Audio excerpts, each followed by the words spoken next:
Hi, ഞാൻ doctor പ്രിയ, Q1 health കെയറിലെ homoeopathic ഫിസിഷ്യനാണ്.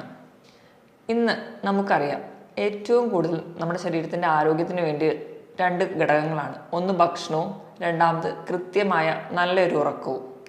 ഇന്ന് ഒരുപാട് പേര് ഉറക്കം കിട്ടാത്തതിൻ്റെ പല ബുദ്ധിമുട്ടുകൾ അനുഭവിക്കുന്നുണ്ട്.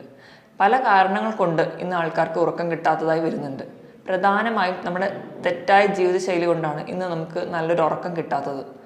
നല്ലൊരു ഉറക്കം കിട്ടിയാൽ മാത്രമേ നമ്മുടെ ശരീരവും മനസ്സും ഒക്കെ നല്ലോണം ഒന്ന് റിലാക്സ് ചെയ്യാൻ പറ്റുള്ളൂ. അതുകൊണ്ട് തന്നെ ഈ ഒരു സാഹചര്യത്തിൽ നമുക്ക് നല്ല ഉറക്കം കിട്ടാൻ വേണ്ടിയിട്ട് എന്തൊക്കെ ചെറിയ ടിപ്സ് ചെയ്തു നോക്കാമെന്ന് നോക്കാം.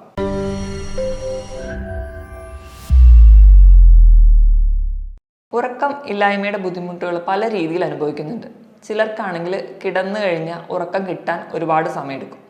മറ്റു ചിലർക്കാണെങ്കിൽ കിടന്നു കഴിഞ്ഞാലും ഉറക്കം വന്നാലും കംപ്ലീറ്റ് ആയിട്ടൊരു ഉറക്കത്തിലോട്ട് പോവാതെ ഇടയ്ക്കിടയ്ക്ക് ഡിസ്റ്റർബ് ചെയ്ത് എണീക്കും. ചിലരാണെങ്കിൽ രാവിലെ നേരത്തെ എണീക്കും. അങ്ങനെ പല രീതിയിലാണ് ഉറക്കമില്ലായ്മ അനുഭവപ്പെടുന്നത്. പ്രധാനമായും ഉറക്കമില്ലായ്മയുടെ ബുദ്ധിമുട്ടുകൾ നമ്മൾ രണ്ടായിട്ട് ഡിവൈഡ് ചെയ്തിട്ടുണ്ട്: അക്യൂട്ട് എന്നും ക്രോണിക് എന്നും.